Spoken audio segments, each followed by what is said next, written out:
Première question. La dernière, excusez-moi de revenir sur la congolité, parce que j'étais à Lubumbashi, où on allait vers Kasumbalé, ça quand vous vouliez rentrer dans le pays à l'époque, et on vous avait empêché de retourner dans le pays. Ça se parle tous les jours. Tantôt, Moïse Katumbi n'est pas congolais, Zambien, Italien, aujourd'hui ça revient les mêmes débats. Regardez les Congolais en face. Et les Congolais qui pensent que vous devez être président sont inquiets. Ils pensent même que vous serez exclus.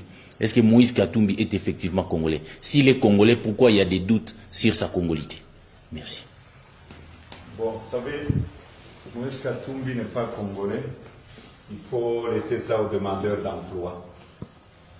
Moïse Katumbi est bel et bien congolais. Je l'ai dit l'autre fois sur France 24, là où je suis né, ma mère, elle est enterrée ici au cimetière de Sapin 2. La petite fille du roi Moussiri, allez voir le nom de ma mère, elle s'appelle Mwenda. Donc laissez les demandeurs d'emploi aller chercher du travail. Et c'est un rêve, il est permis à tout le monde de rêver, c'est de l'utopie. C'est tout à fait normal. Vous savez, moi je ne suis pas quelqu'un qui pleure. Je ne pleure jamais. Jamais. Quand je suis arrivé à la tête de la province du Katanga, les Congolais n'étaient pas respectés par les Zambiens, par tout le pays voisin. Tous les Katangais, quand je parle de Katangais, c'est tous les Congolais vivant au Katanga. Parce qu'à l'époque, j'avais dit, vous savez qui est allé chercher nos frères du Kasaï revenir au Katanga? C'est moi. Et j'ai remis tous leurs biens, parce que moi, ces histoires de tribus n'existent pas. Dites-moi, avant l'époque coloniale, est-ce qu'on avait des provinces? Peter Chan, Madame, est-ce qu'on avait nos provinces propres? Nos ancêtres, quand ils vivaient, ils pouvaient se retrouver aujourd'hui à Kindu. Le lendemain, on était presque des nomades. Des nomades. Moi, je dis, avec le voisin, je reviens à votre question, c'est le travail que nous ferons dans notre pays. Quand j'étais gouverneur, on était vilipendés. Vous partez en Zambie, voleur. Les Congolais, quand on voit un Congolais, c'est un manque de respect. Si on voit seulement l'immatriculation avec la plaque congolaise, on vous met de côté. Et j'ai dit, il faut qu'on change les choses. On a commencé à travailler. J'ai arrêté l'exportation de minerais bruts pour créer l'emploi. Toutes ces usines qui sont nées ici, c'est moi, l'auteur de ces usines-là. Mais les Zambiens ont commencé à nous respecter. Dans le temps, c'est les Congolais, c'est le gouverneur congolais qui allait en Zambie pour faire des réunions parce qu'il n'y avait pas de route, ils avaient honte. Mais une année après, les Zambiens venaient ici et on a remis le respect. Il ne faut jamais condamner. Si moi je ne mange pas chez moi à la maison, c'est le journaliste. Est-ce que je vais dire c'est Madame Odia qui est la base de ça? Non, c'est parce que moi-même je suis incompétent et qu'est-ce que je dois faire pour que les gens me respectent, pour que je ne puisse pas. Il ne faut pas chercher de bouc émissaire. Le Congo est un pays riche. Nous, au Katanga, on nous a respectés compte tenu du résultat du travail qu'on a fait. Et tout le monde, est-ce qu'il y a, dites-moi s'il y a un pays qui est venu ici au Congo pour nous dire si la Zambie est venue, ou le Rwanda, ou le pays frontalier, on a la Tanzanie, on a 9 pays. Est-ce qu'ils sont venus nous dire ne construisez pas de route? Est-ce qu'ils sont venus nous dire ne donnez pas de l'eau potable à vos enfants? Il ne faut pas une fuite de responsabilité, il ne faut pas endormir les gens. Nous, notre parti politique, c'est de travailler pour que le Congolais soit respecté chez lui.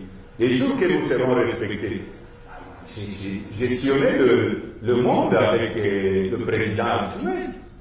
Parfois, on allait dans les bureaux, on nous disait, on est fatigué avec vous.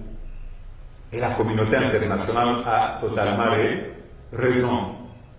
Moi, même quand ça ne va pas au niveau de mon équipe de football, vous m'avez déjà entendu parler, c'est à cause de tel président d'une équipe de football? Non.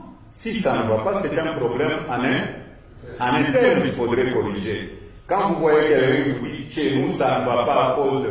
Vous dites, monsieur, votre place n'est pas ici. Est-ce que dans toute la République, la souffrance qui est à Guémena, la souffrance qui est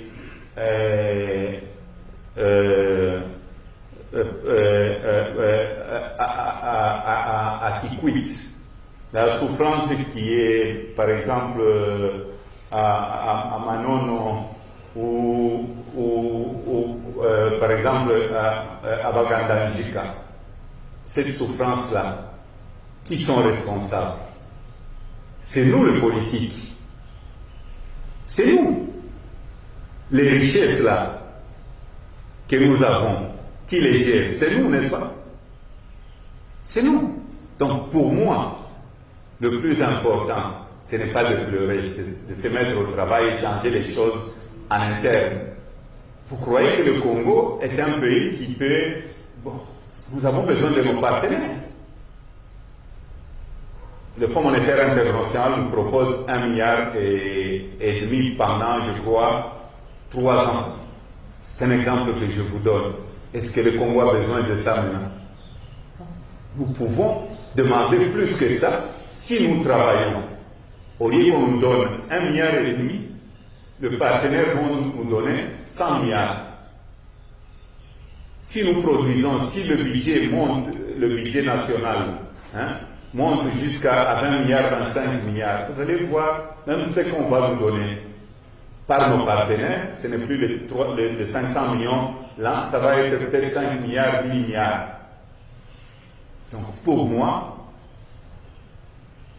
nous sommes responsables, nous les politiques. C'est pourquoi nous voulons changer les choses avec notre parti politique. Et tout est possible. Quand j'ai pris le Katanga, vous ne pouvez pas quitter Kasumbalé, ça dit jusqu'à Kolwezi. Demandez à Ndekoeleze qui est venu à l'époque. Les camions faisaient 3-4 mois. Maintenant, ils font combien? 6 heures? Est-ce que je suis allé pleurer chez quelqu'un? Non. J'ai dit, nous devons d'abord résoudre nous-mêmes le problème en interne pour que nous soyons respectés. Si vous revenez chez vous à midi, vous ne revenez pas, je m'excuse, si vous revenez chez vous ivre chaque jour et que vous ne prenez pas soin de vos enfants, est-ce que c'est le problème de Madame Ovi? C'est votre organisation interne. Donc pour moi, tout est possible. Mettons-nous au travail pour changer les choses. Moi, quand j'étais gouverneur, je n'ai jamais pleuré. J'ai vu des gouverneurs défier, venir au Katanga pour voir ce qu'on faisait. La production je n'ai même jamais parlé du passé, c'est pour vous donner un exemple. Quand je suis arrivé, le Katanga exportait 8000 tonnes de cathode de cuivre lent. Mais le minerai était là. Mais tout le minerai brut partait en Chine. Est-ce que c'est les voisins qui nous ont demandé d'envoyer ces minerais bruts en Chine? Mais quand j'ai interdit, c'était un combat avec le pouvoir de Kinshasa. J'ai laissé la production à 1 350 000 tonnes après une année de cathode de cuivre. Le cobalt qui était à 2 000 tonnes, on est passé à 60 000 tonnes. Ça dépend de la vision. Donc pour moi, ce que je suis en train de vous dire, tout est possible ici au Congo pour que le Congo soit respecté. Nous avons tout. C'est comme quand nos mamans journalistes se préparent. Et elles ont besoin de l'huile, elles ont besoin du sel, elles ont besoin de tomates, elles ont besoin des oignons, un peu de persil, je ne sais pas quoi, pour faire une bonne sauce. Pour faire la bonne sauce, on a tout ça au Congo. C'est à nous de faire cette bonne sauce. Mais malheureusement, nous les politiques, nous voyons que nos intérêts personnels. Il faut voir l'intérêt de la population. Je vais m'arrêter par là.